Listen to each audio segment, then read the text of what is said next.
Қайырлы таң тілеймін оянған көрермен. Тілейтін боламын демегеніме шүкір. Айтатын болады, ұсынатын боламыз, жететін боласыңдар, көретін боламыз. Тағысын тағыны жазудың енді қажеті жоқ. Будем говорить, будем приходить, будем предлагать. Қашанғы жалғасады бұл дүние. Ал қазақтың болу деген етістігін будет пен будемнің бәрінің орнына қоятын болсақ, будешь яблоко дегенді алма боласың ба деп аударамыз ба? Келер шаққа болу етістігінсіз өте алатынымызды ескертейін. Айтамыз, көреміз, келеміз, ұсынамыз, жібереміз, өткіземіз. Осы жетеді. Оқиғаны әңгімелейтін болады. Яғни будет рассказывать емес, оқиғаны айтып береді деген дұрыс. Мына бір тақырыпқа назар салыңызшы. Бір қарағанда қатесі жоқ сөйлем сияқты. 10 мыңнан аса колледж студенті кәсіпорындардың тапсырысы бойынша оқиды. Осы жаңалықтың орысша мәтінінде дәл осы сәтте оқып жатқанын жазыпты.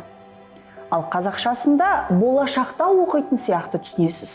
Келер шақтың формасын осы шаққа қолданғандықтан да әлгі оқитын боладыны еріксіз келер шаққа пайдалануға тура келеді. Солай ғой? Сондықтан оқып жатыр деген тіркестен қашпау керек. Сонда оқитын боладының керегі жоқ. Оқып жатыр дегенді оқуда деп айтып жазатындар тіпті көп. Күтілуде, жоспарлануда, мақұлдануда, дамуда деп сөйлемді аяқтау өрескел қате. Алматыда бүгін жаңбыр жауады деп күтілуде. Осындай сөйлемнің авторлары отырып алып жаңбырдың жауынын күтетін сияқты. Алматыда бүгін жаңбыр жауады, немесе Алматыда бүгін жаңбыр жауы мүмкін десек жетеді емес пе? Оқулықтарда уда, удемен аяқталатын етістіктер осы шаққа жатқызылады. Мал семіруде, егін орылуда.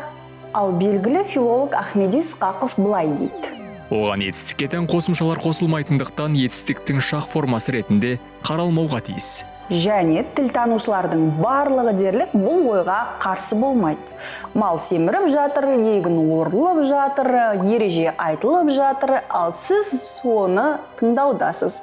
Әзіл әрине, тыңдап отырсыз және қаперге алып отырсыз деген үміттемін. Құрметті көрермен, сауатты сөйлеп жазып үйренейік, біз оған лайықпыз.